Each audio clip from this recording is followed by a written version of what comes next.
What is up, everybody? Welcome back to another episode of the Swing for the Fences MLB show here on the Run Pure Sports YouTube channel, talking Tuesday's 8-game slate. Got some weather heating up around the country. Should see some runs tonight, some home runs. Should be a fun slate. Hopefully goes better than yesterday. I had the Joe Ross, Pablo Lopez combination, Steve. That didn't work out so well. It was an early night for me. Joe Ross with the injury, Pablo shelled by the Nationals. So I got to bounce back from that one. Were you on the Lopez train yesterday? And what do you think of this Tuesday 8-game slate we got on our hands? So I mainly played 3 arms last night. It was Pablo Lopez, Joe Ross, and Framber. So it was a shitty night for me too. You know, it happens. But we had another big winner. JBC gets like his 3rd win in a week, all with Angels stacks. So, you know, the Angels have been good to RPS of late, specifically JBC and team. But yeah, you know, it's hot everywhere. It's hot here in Chicago. You know, we talked last week. I was going to take a hiatus of playing the Braves for 5 days. That hiatus is over. Going to the game tonight. So perfect timing there. Yeah, they'll face Javier Assad, right, for the second start in a row. Did they face him last time? Yeah, they did. Yeah, that's what prompted the I'll be off the Braves for a couple days was the stack against Assad last week. Yeah, he owned him 28.5 DraftKings points last time out in Atlanta. This one in Wrigley, and this is the first. I think this is the first bona fide kind of true Wrigley win game of the year. We've had some warm weather there. But nothing like this, right? I mean, we're looking at, 80 to 85 degrees, I think, at first pitch, and strong winds out to left center field. Ball will be flying in Wrigley tonight, no question about that. Just like any moderately hit fly ball, especially the center field in Wrigley, right? Tonight is getting over that wall. So that's obviously a place to look. And then, I mean, we've got warm weather most places. St. Louis, Kansas City, it's very warm, and really kind of a lack of quality pitching options, at least in my eyes. I do think it's going to push a lot of the chalk onto some of the same pitchers. It seems to me, Steve, that this is at least I'm having a tough time getting real different, right, from what the field will do, at least at pitching. I really couldn't find much that I'm excited to play at all, but you know, we're all dealing with the same player pool and the same information. So, yeah, we'll try to get to the bottom of it, try to pick some winners, and hopefully bounce back from a rough Monday night DFS-wise. With that, let's get into it. We'll go game by game as we always do. There is a pretty nice early slate starting in, 50 minutes from now at 6 or 5:40 Eastern time. But yeah, we won't talk about that here. We'll just go over, obviously, the 8 games on this slate. First one on the slate is Seattle and the New York Yankees. Yankees minus 160 favorites here. We've got Brian Wu pitching for the Mariners. It'll be his 3rd start of the year. Dealt with some elbow issues and then was weirdly removed due to elbow soreness in his first start back, but didn't miss a start. Started 5 days later and pitched really well against Kansas City. He'll go up, obviously, against that dangerous Yankees team that I'm really not picking on with pretty much any right-handed pitchers in particular, including Brian Wu, who I do like as a pitcher. He is someone I anticipate using quite a bit of as the season progresses. But 8,500 on DraftKings for Wu, not a ton of interest there for me. Clark Schmidt, on the other hand, I do think is a very strong play. I know you bet the under on his K prop, which I'm not sure I agree with entirely. Schmidt he's been really good this season. It's been kind of a crazy turnaround for him. Last year and in years prior, he had a big problem against left-handed bats. He's turned that around. Last year, his strikeout percentage against lefties was like 18%. Sitting at 34% this year. I think Seattle has, I'm counting them up now, 1, 2, 3, 4, 5 lefties in the lineup. Yeah, I do like Clark Schmidt here at 8,400. Part of it is just kind of a lack of other good options. Modest weather in New York. Will be warm, but just some crosswinds, nothing really to write home about either way in terms of the hitting conditions here. So I'm in Clark Schmidt. I do think he'll be either the most popular or second most popular pitcher on the slate, which, obviously we like to get away from the chalk when we can. Is Schmidt a guy you can get away from here, Steve? And then any interest in Wu or the offenses in this game either? Yeah, no. So the strikeout prop was more of a numbers thing. I think Schmidt's going to pitch well here. Just him having a 6.5 prop, with getting plus money on the under, I think is worth a shot even against Seattle. I think he can pitch well, score well on DK, and still not get to 7 Ks in this spot.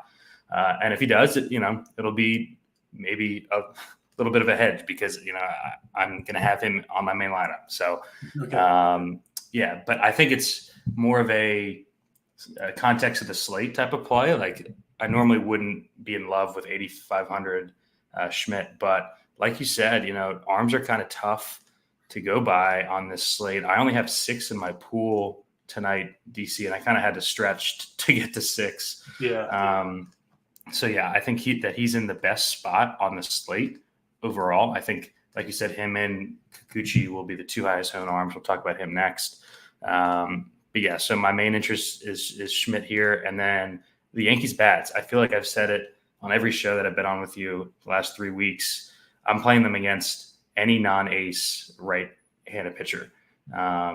They've just been absolutely smashing. They have now passed the Dodgers in basically all metrics against right-handed pitching.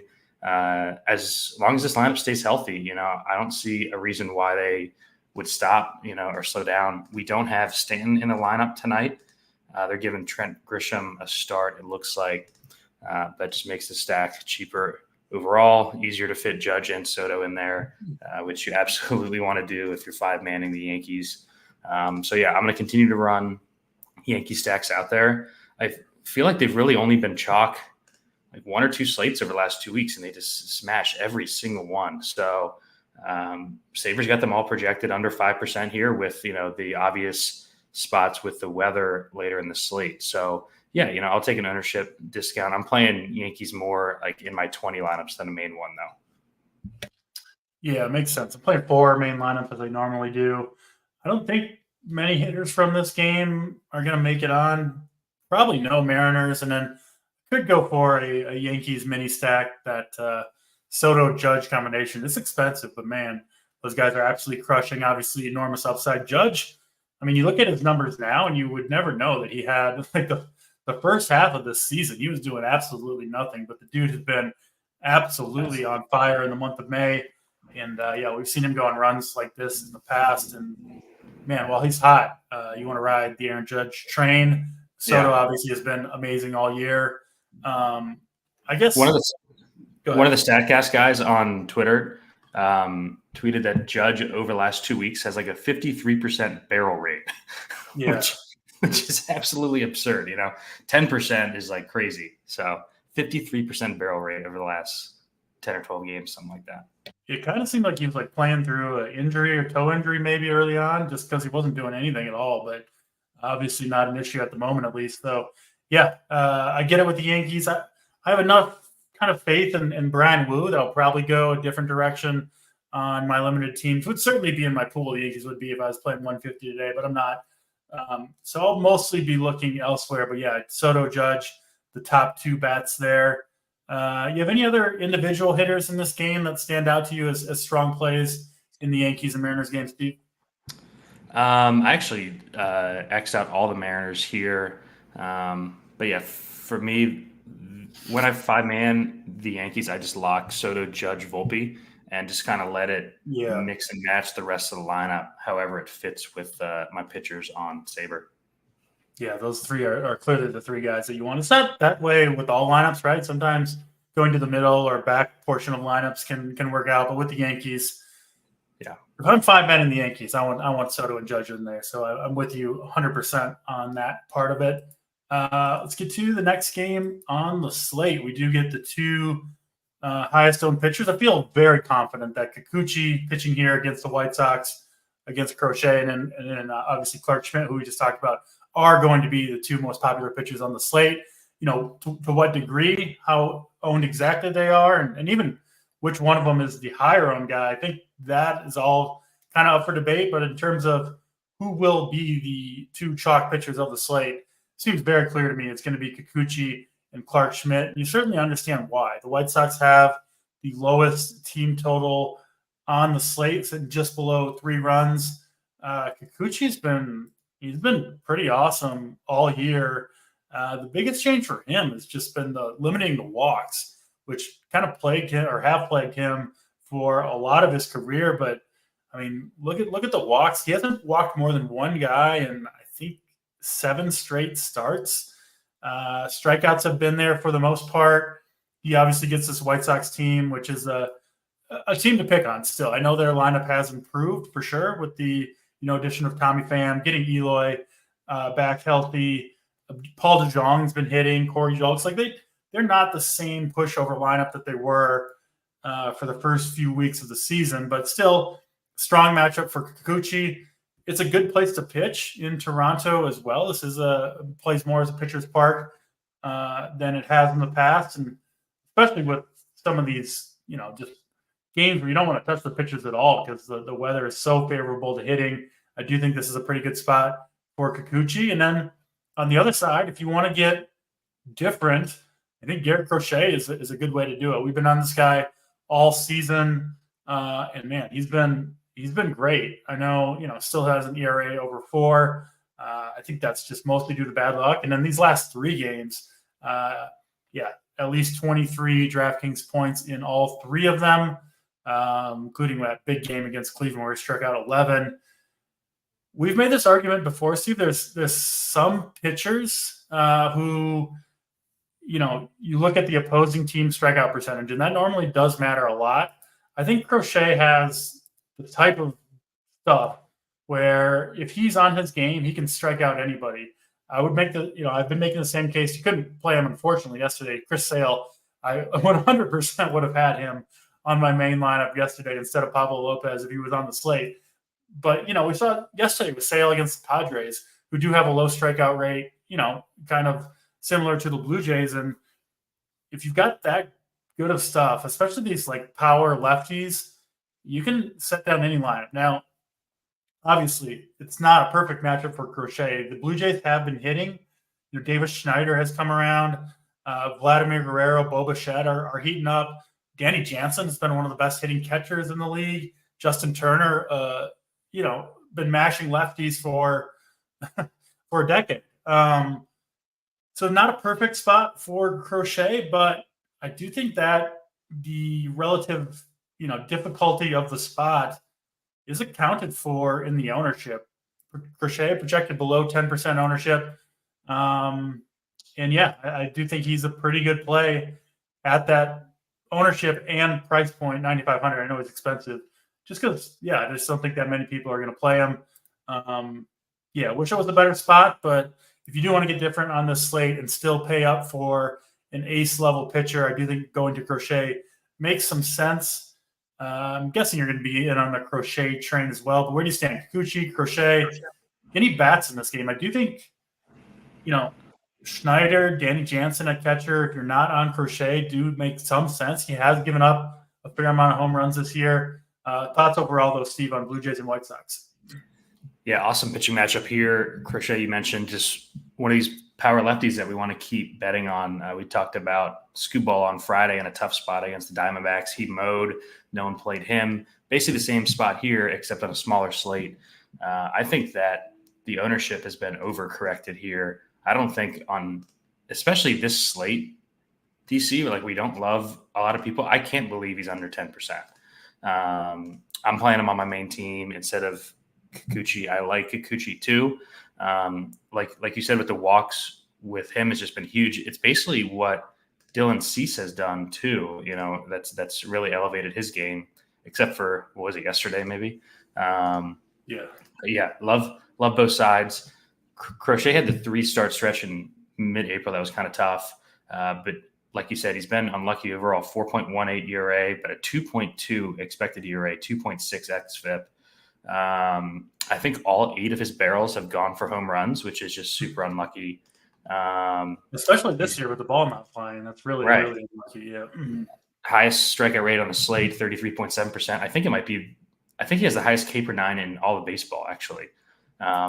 Like you said, the tough matchup with Toronto as far as strikeout wise, fifth lowest K percentage, but they haven't done much, with the contact is what I put in the playbook. 25th weighted runs created plus 20th in ISO over last month. I actually took his strikeout prop over 5.5. Just a bet on talent spot, getting plus money on a high upside guy.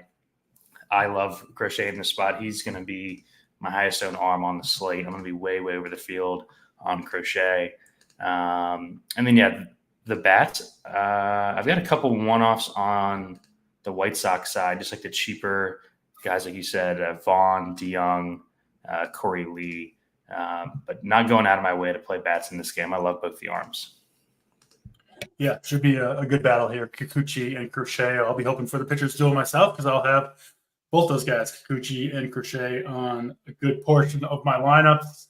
Just not that many options, in my opinion, to go to today in terms of pitching. So makes a lot of sense to grab two talented guys in pretty good spots with Kikuchi and Garrett Crochet.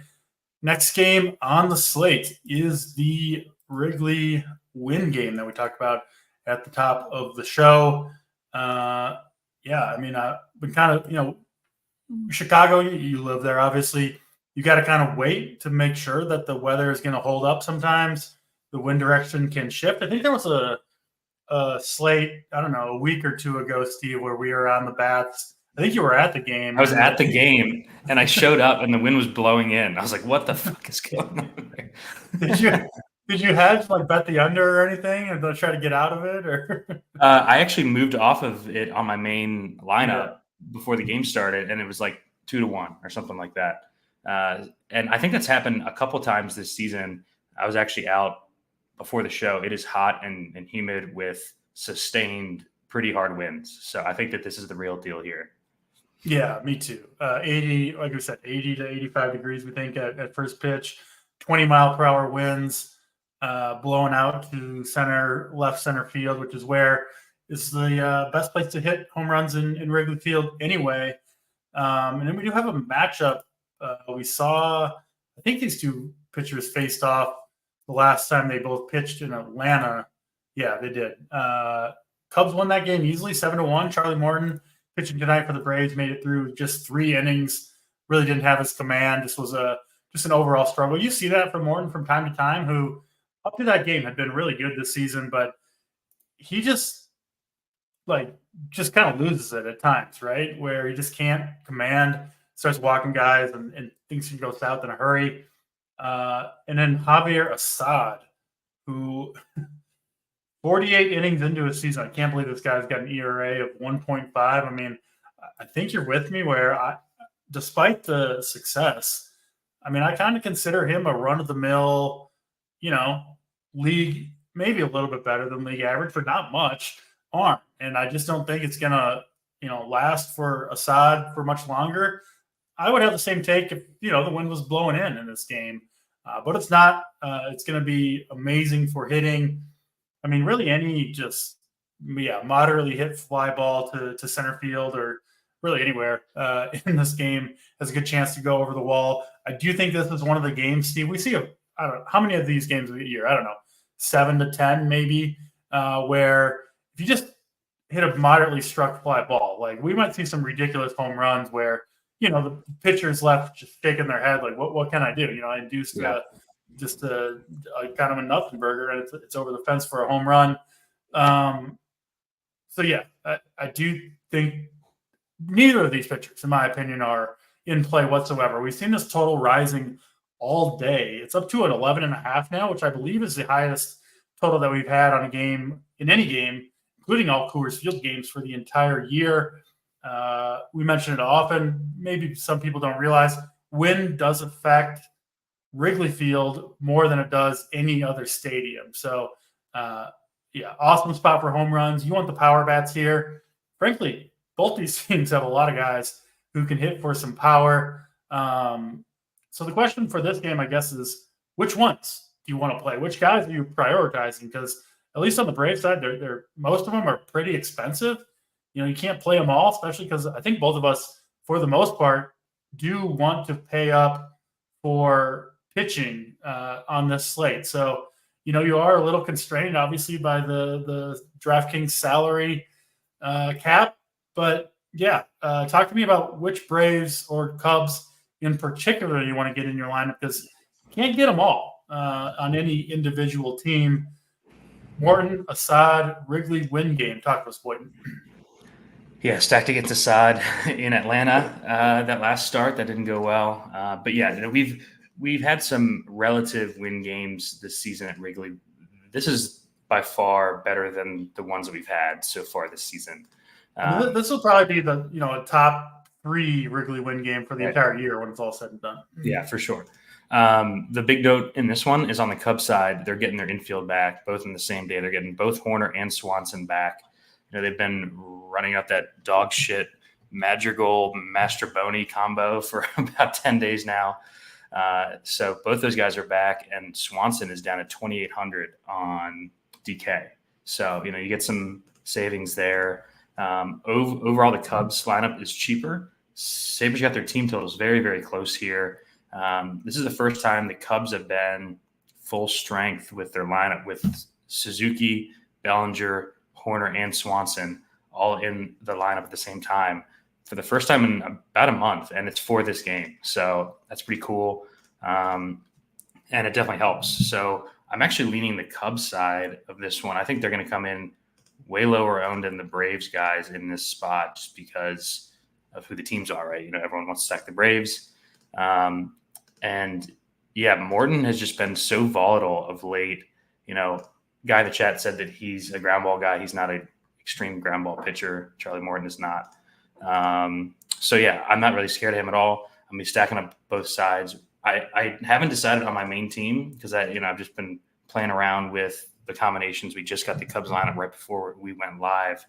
But yeah, I'm leaning the Cubs side for the 5-man just to take the ownership discount in the full stack. Definitely not playing either arm. On the Braves side, we do get Zach Short and Kelnick in there for some cheapies to kind of help balance out the expensiveness of the entire stack. Do like the lefties. I'm sure you agree. Olsen probably the best overall play on the slate, maybe. Yeah, Olsen, the results haven't quite come for him. He's still stuck on 6 home runs for the year. But if you watched him play recently, I know you watch a lot of baseball like I do, or look at the numbers. He's barreling up the ball pretty well. Honestly, has been for most of the season, just hasn't had the results. Atlanta's had a ton of games with wind blowing in. He's hit some that looked like they were going to go and haven't.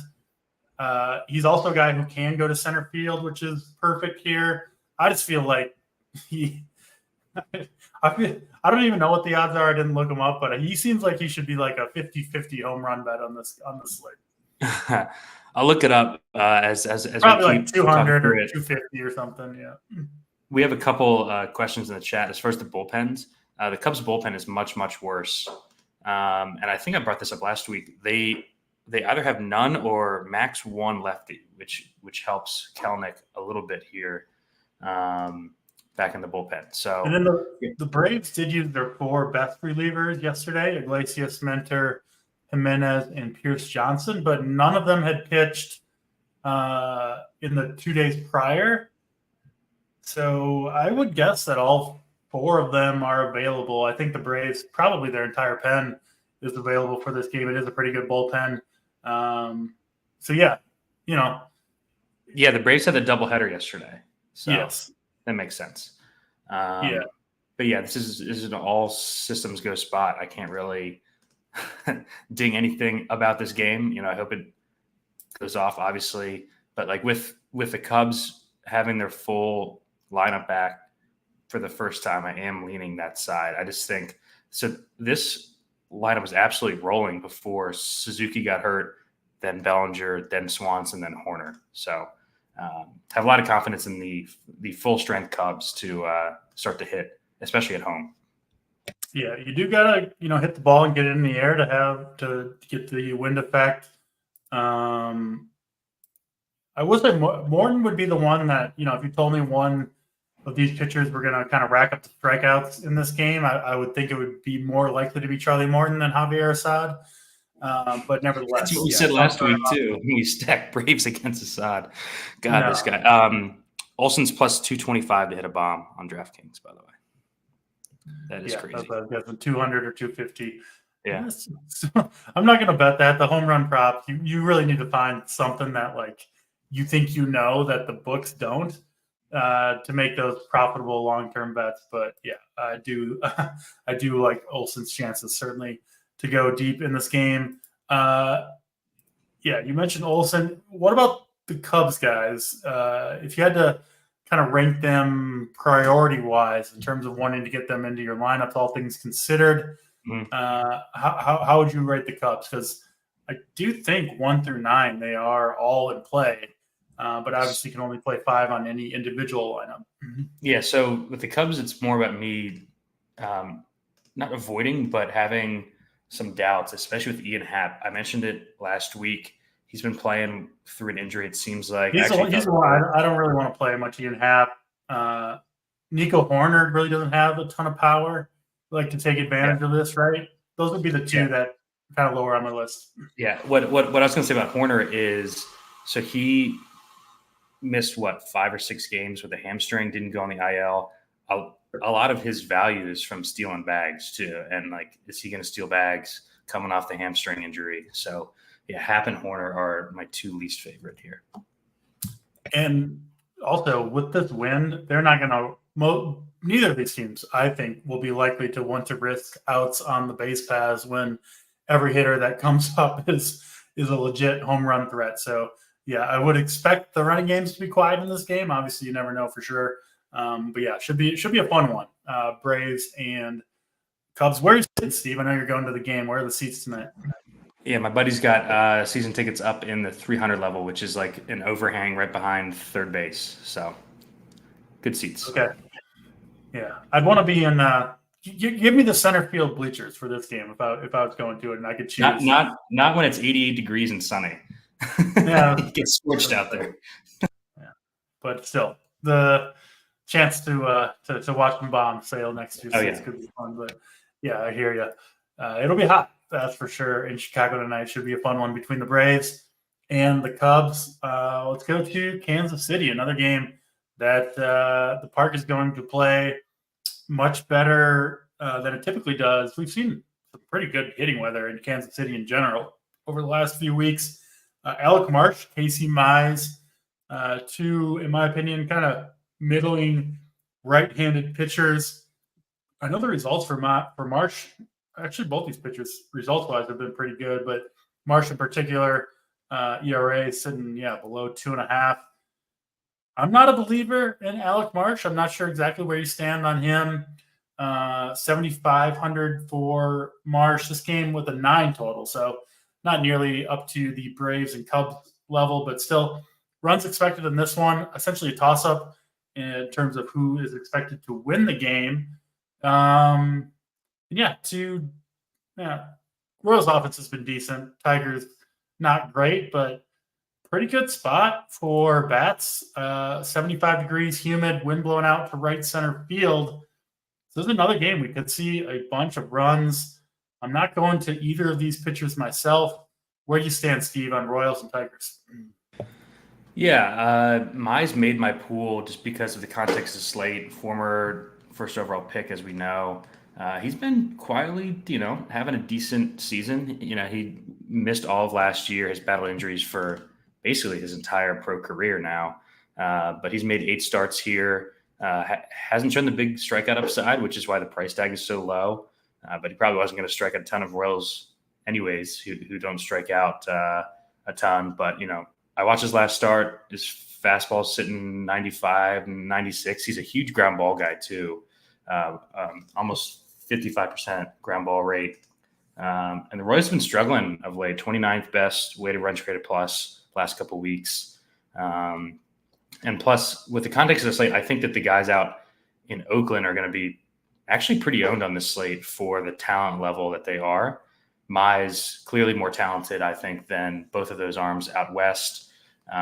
Just a guy that I'm going to have in the pool, DC, context of the slate type of play, not using him on a main lineup, I don't think. But Mize made my list here. Not the best spot with the weather, but in the pool here for me. And then I think the Tigers are interesting. I'm with you on Marsh. Don't think that anything he's doing here is going to continue. Tigers kind of sneakily top 10 offensive team against righties over the last month. Their left-handed power has really come through of late. You talk about Green, Perez, Kerry Carpenter, guys like that. The prospect Colt Keefe finally starting to hit a little bit. He's cheap at second base. So, yeah, I think the way I'm going to use Detroit here is in secondary stacks to kind of fit in the other spots. So for me here, it's Mize and Detroit bats. I'm with you. Mize didn't make my pool, but I don't hate it at 6,700. Outside of getting hit by a comebacker like his teammate Reese Olson did, he's going to give you 90 pitches. Has been pretty consistent, getting through 5-6 plus innings most times out. And like you said, this Rose offense has cooled off a little bit. You listed the 3 Tigers. They were kind of my GPP stack. They'll have some ownership for sure, but just the wind direction and everything in this game for Riley Green, Winslow Perez, and Kerry Carpenter is just about perfect, right? I think those 3 are, at least for my money, like clearly the 3 best plays on the Tigers, then followed up by Colt Keefe that you mentioned as well. Don't really have much interest in playing the right-handed bats as much against Alec Marsh, but the lefties I do think are good plays. I know Marsh has been pretty good this year, but I'm just not buying it. Sounds like you're on the same page. And then, Casey Mize, 6,700. I think it's a reasonable play, Yeah, a reasonable play. Yeah, lots of people are going to play, Brooks and Quantrill at that same range. So, I'll just kind of split, instead of going higher on those 2, I'll just probably have about the ssame of those 3 guys. Casey Mize down at projected ownership 2% from SaberSim right now. Almost that Reese Olson had the same number yesterday. It almost was enough for me to pull the trigger. Wouldn't have worked, but what I did didn't work either. So wouldn't have mattered either way if I went to Reese Olson yesterday. It wasn't my night. So I get it with Casey Mize. I don't mind that call. Might make one of my teams, just depending on kind of how everything shakes out. That is Detroit and Kansas City, another interesting game there, and followed up with another one. It's only an 8-game slate, Steve, but it kind of feels bigger than that because it seems like just all these teams are in pretty interesting spots. This one, it looks like extremely good hitting conditions in St. Louis. Should be even warmer in St. Louis and Kansas City. I'm seeing 85 degrees, something like that at first pitch. Strong winds out to left center field. This is a big park in St. Louis. It does normally play somewhat pitcher friendly. Won't necessarily be the case tonight. Warm, humid, favorable wind direction for hitters. We've got Lance Lynn on the hill for the Cardinals, pitcher that honestly going to be – I know the home run issues haven't been too bad this year so far. I think they'll come back for Lance Lynn, who is allowing a lot of base runners. He's going to be a guy I'll be stacking against, most likely until his last day in MLB at this point, right? He's just not going to get any better getting up there in age. I know, like I said, he's been okay this year, but I like this Orioles team quite a bit against Lance Lynn and the Cardinals bullpen. Obviously, the hitting conditions have a lot to do with that. Yeah, St. Louis bullpen, not great. Gunnar Henderson leads the league in home runs. He's got to be at the top of the list, but Adley Rutschman, O'Hearn, Kauser, no Santander in the lineup, who I did like, but Kyle Stowers he's Stone 2K, a guy who can help you fit in, some of the big bats or expensive pitchers if you want to go that direction. So in on Baltimore, I think St. Louis is okay, but I do have a lot of faith in Kyle Bradish as a pitcher. He's not really someone that I want to load up the wagons against.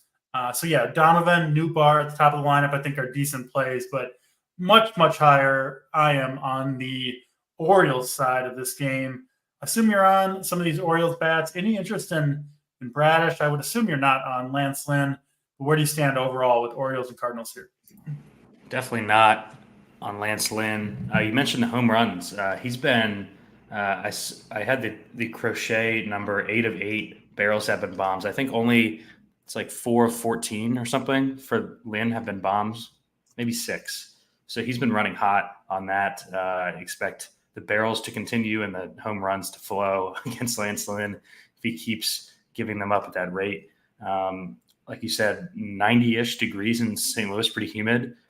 Some people in the chat are talking about storms. It's definitely not big time weather. I'm looking it up right now, so keep going and I'll kind of my thoughts.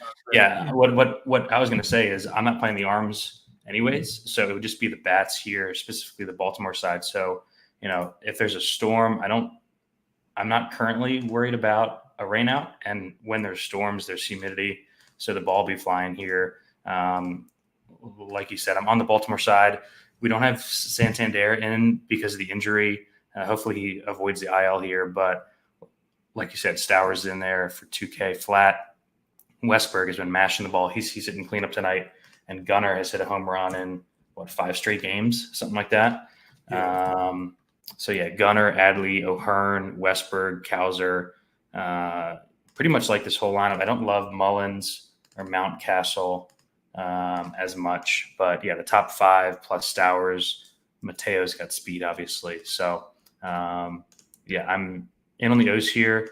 Bradish, I'm concerned. They're really, really babying him coming off the IL with the torn UCL that he's just kind of pitching through. They haven't let him go deep yet one time this season. The Cardinals have shown some life finally of late. So I'm keeping the lefties in the pool here. Gorman's got pop, Nootbaar, guys like that. Burleson's cheap. So the interest is definitely on the Baltimore side for bats, not playing either pitcher. And I could be talked into some Cardinals bats too. Yeah, we're on the same page there. Weather-wise, so it's going to be a clean start to this game, like 100%. It will start on time.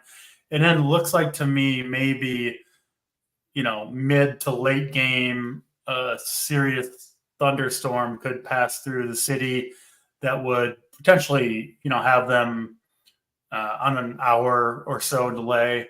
But I think almost zero chance of a postponement, and I'm not like you on either pitcher here. So, I will be and would recommend treating this game in terms of bats as if it will play the entire thing, and really not worried about them completing the game. I do think there's a decent chance there is a mid-game delay, but it shouldn't be too long. It's a very thin line of storms, and like I said, this game will almost certainly be completed, play the full 9 innings. I know some people in the chat disagree, but I'm not moving off any Baltimore bats. It gives us lower-owned Baltimore bats. Everyone's scared of one storm the entire night. Yeah, exactly. Good. Lower those ownership just a little bit. Angels and the Houston Astros are up next. We have Griffin Canning on the hill for the Angels. I've actually used him in I think 2 starts in a row.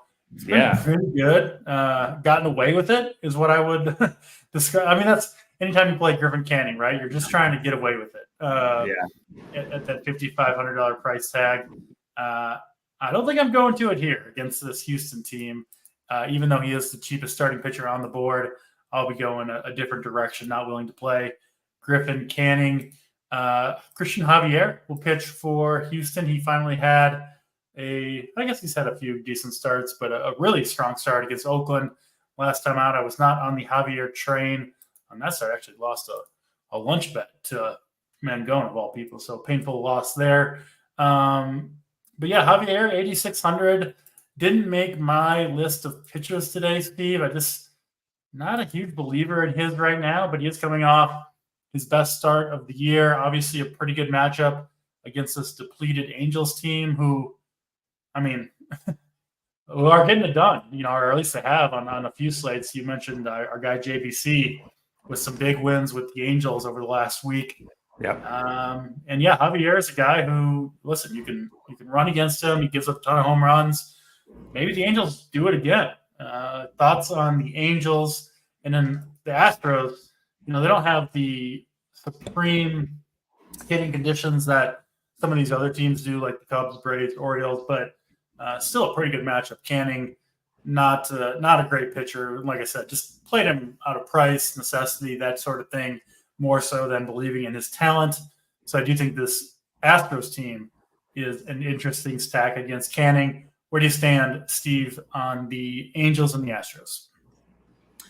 Yeah, I was with you on Canning last start. I think it was against the Cardinals, but overall, just not a good pitcher at all. I'm in on Astros here. Played them last night on my main team. The last couple starts against easy matchups. This is the opposite of that. Yeah. The emergence of Jake Myers at the back of the lineup really starting to hit. He's got almost a 900 OPS on the season now. DC, like him and Loperfido, who's got pop, just makes this team fun to stack. Because you're not choosing a true shitter. You've got two guys with pop, both with almost 900 OPSs who are 3K to add to the Tucker, Jordan, Altuve, combo, or if you want to play the other guys. So just such a deep lineup right now with Myers hitting well. We do have the lineup out. I know that they activated Chaz, so that probably screws Loperfido out of a spot. Yeah, Loperfido not in the lineup. Yep. Yeah, so Chaz is back. But yeah, love this lineup here. And then I'm in on the Angels too. Not buying the one start, blip from Javier. And we've seen them come to life late. They get a favorable matchup against a fly ball guy. Javier's velocity was down even further last start, down under or around 91, I think. His walk rate is way up. His strikeout rate is way down. 226 batting average of balls in play. Big regressions coming his way. The Angels got to Framber last night. That actually really surprised me. And if they can get to Framber, they can definitely get to Christian Javier. So I like the Angels. Of the teams under like a 4.5 team total, I think the Angels are my favorite spot. Not the elite weather or offenses, but like that second tier. I like the Angels the best out of that group. Yeah, I didn't actually notice the Javier decreased velocity. I just assumed that he was had it based on the result, right? 8 strikeouts. The only reason I did is because I stacked against him last game and he just shit on me. Yeah, so did I. But yeah, 91.3 on the fastball. Like, I know it worked last time out. That's not going to work for Javier, like a really below average fastball for a guy who relies on it, who pitches up in the zone. His velocity on all his pitches was down. So I need to get in on this Angels team. What's the Astros bullpen situation? I know they haven't been good, but in terms of who they've used recently, I'm looking it up now. Yeah, they used 4 relievers yesterday. Presley probably unavailable in this one. Okay, so pretty rough bullpen situation for the Astros as well. They do have obviously Hader available, but if the Angels do work, Hader won't be in the game anyway. So might have to jump on this Angels train. Any specific bats on the Angels that you're looking at, Steve? The Angels, Ward's price has come down a bit. We've seen Pilar is kind of like red hot right now. He's back to stealing bags too, under 4K.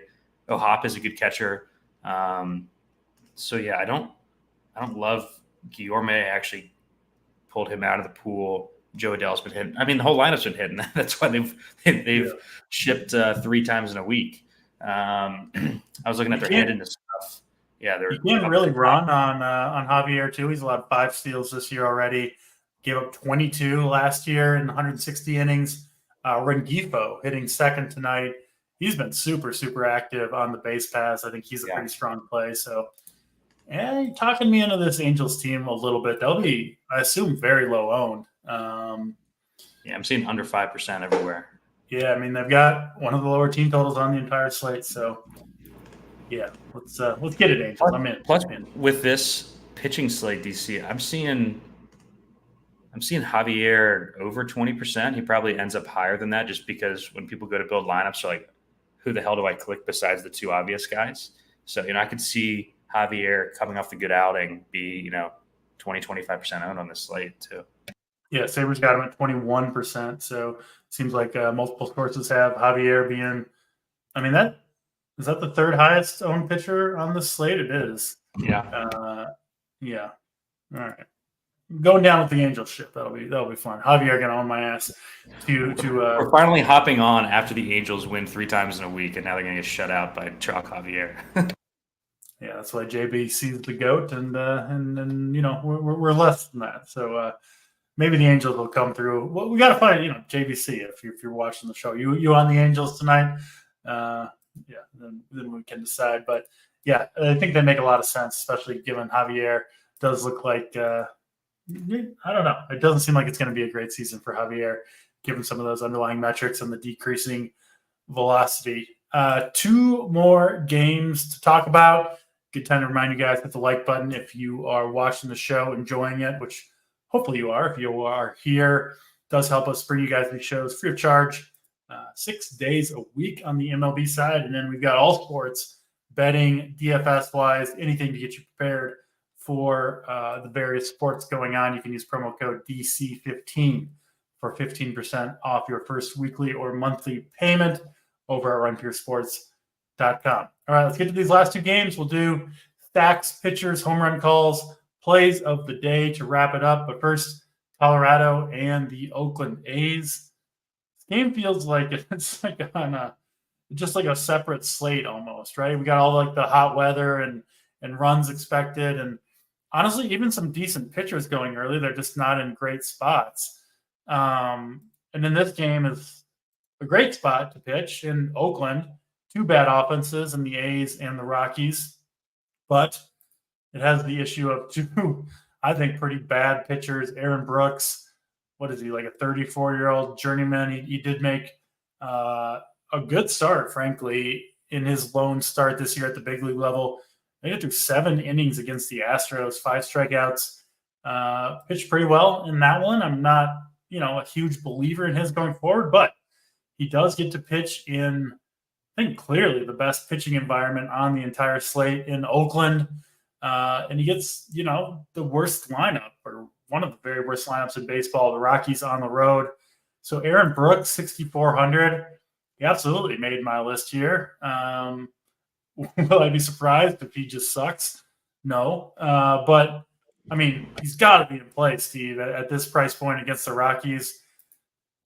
I can't do it with Cal Quantrill. I know he's been pretty solid this year, including 3 starts in a row.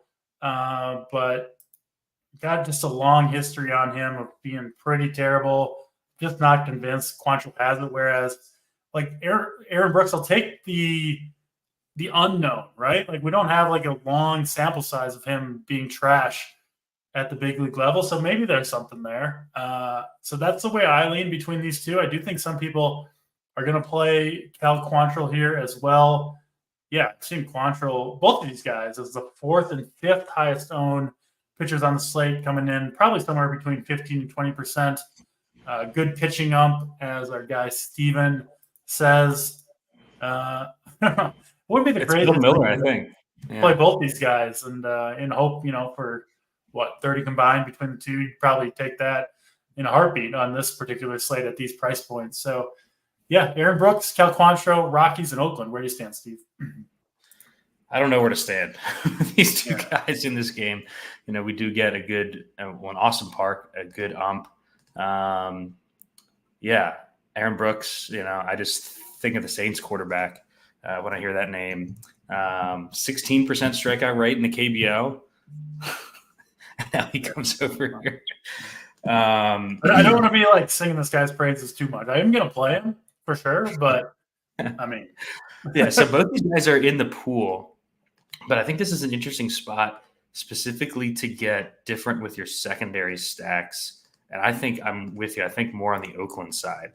they're a team that's actually been hitting, at least some over the last few weeks. And like you said, Cal Quantrill's coming off a couple good starts, but we've seen years and years of him, on a lot of slates.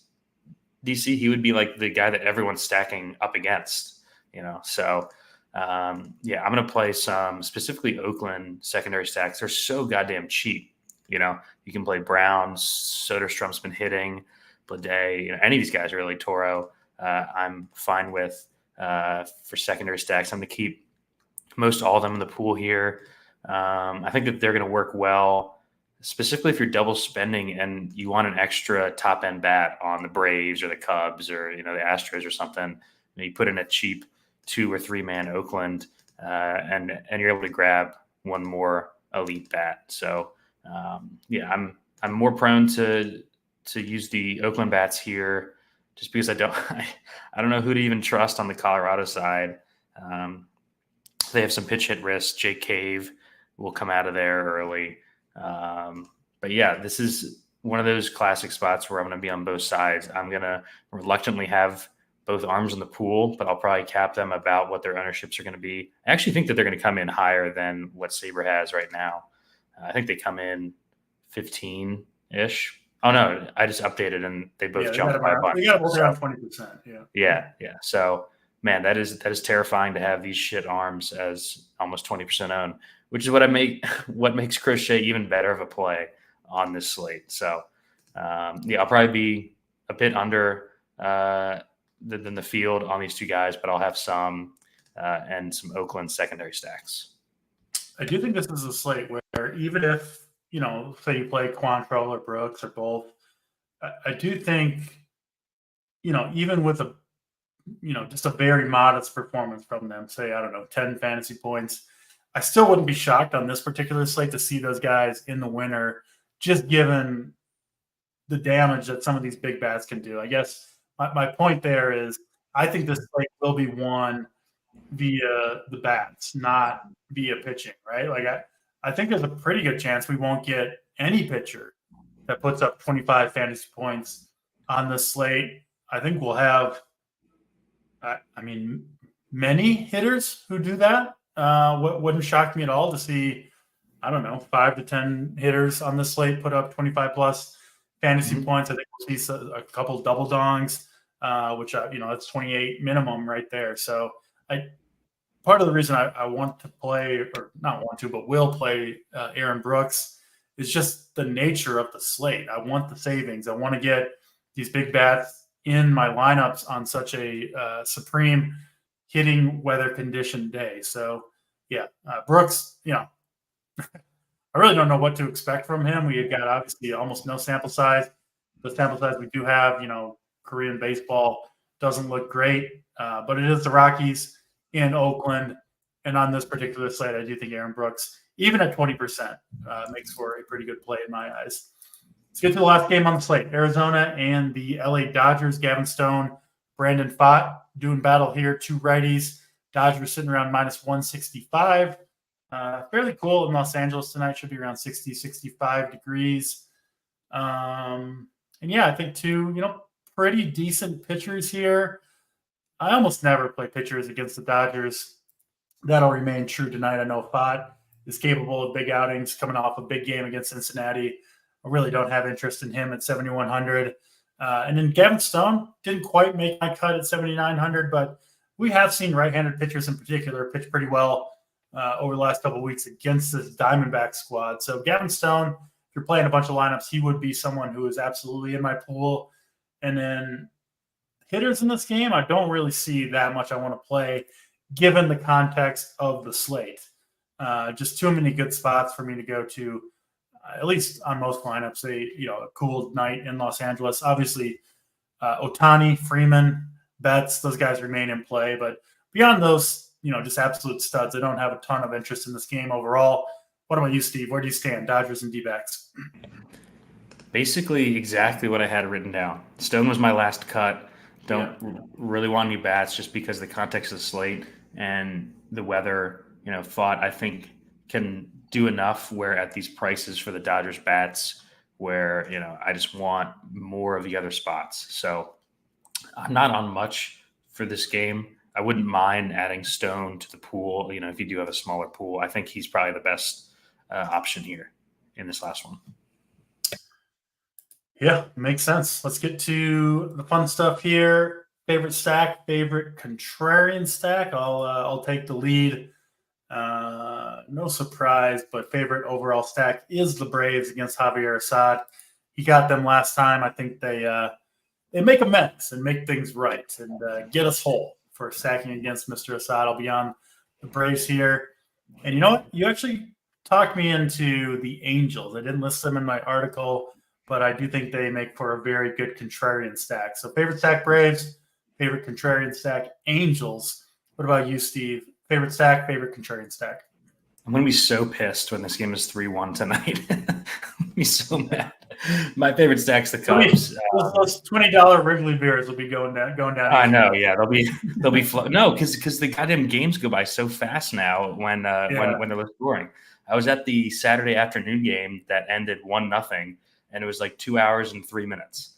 I'm all about the faster pace of play and the pitch clock and all that. Except when you're at the game. Except when I'm at a game where, man, let me pound some beers for 3 hours. I don't need to get out of here in 2 hours. You have to hustle to get through a couple, Yeah. I'll go to the Cubs here. Like I said, when we were discussing the game, first time they've had their full strength lineup in about a month. So I'll be riding that. They've already gotten to Morton, and I think that it'll come in the lower owned side of the game. So I like that. And then I'll go back to the Yankees for a contrarian stack. I do like Brian Wu as an arm. I'm not entirely sold that he's 100% healthy, and I'm just going to continue to stack low-owned Yankees against right-handed pitching, against anyone that's not, a top tier arm, which, I think Wu is talented, but he's not a guy that I'm going to absolutely not stack against. So I'll go with the Yankees as my contrarian stack tonight. All right, most important pitcher, scary one for me. I'm going to mix in, of course, Crochet, Kikuchi, and Clark Schmidt. But I think my most important pitcher is going to be Aaron Brooks. I like the savings at 6,400. Like the matchup, like the park, and yeah, I'll be praying. What a slate! Aaron Brooks, most important. Well, it's going to be scary because I don't really have any hitters in Rockies, A's, D-backs, or Dodgers, right? The two late games.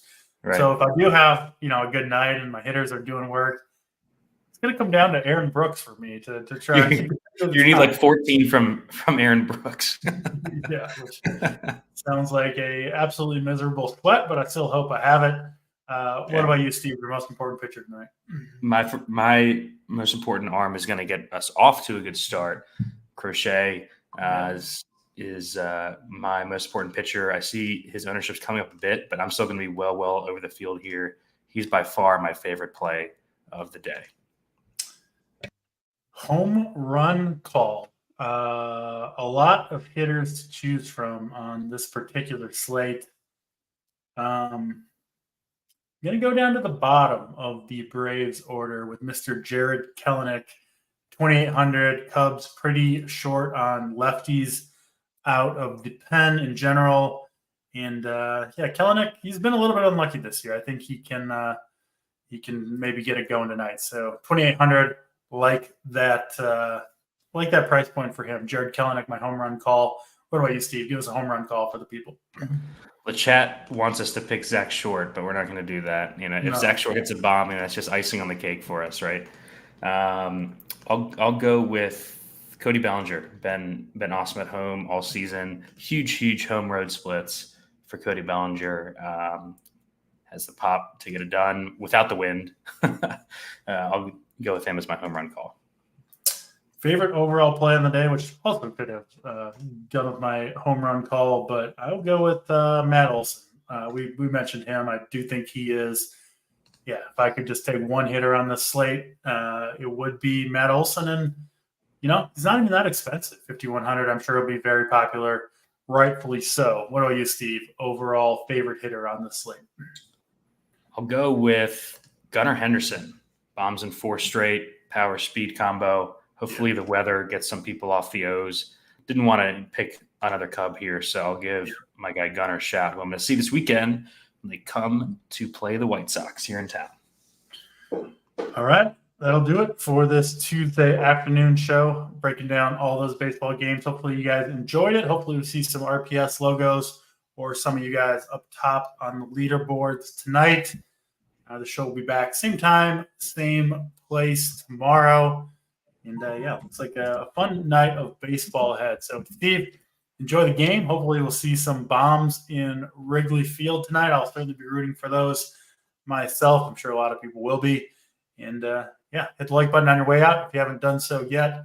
Otherwise, we will see you tomorrow. For Steve Boyden, I'm Draft Cheat. We're out of here.